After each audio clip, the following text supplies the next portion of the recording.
duermo. ¿Qué te crees que duermo? Cierro los ojos y no duermo.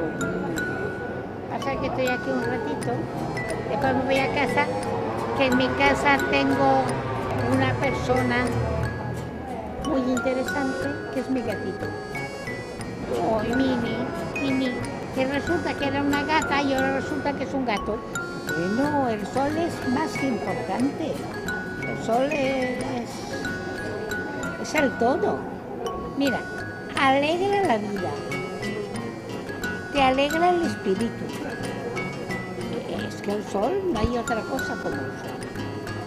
¿No lo sabía? Es el sol. Yo tengo 83.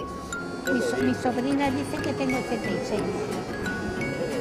He sido una persona muy solitaria porque la gente que yo he querido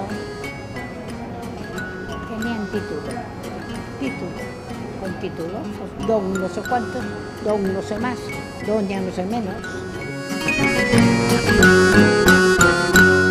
¿Qué le ha pasado? ¿Qué te ha pasado?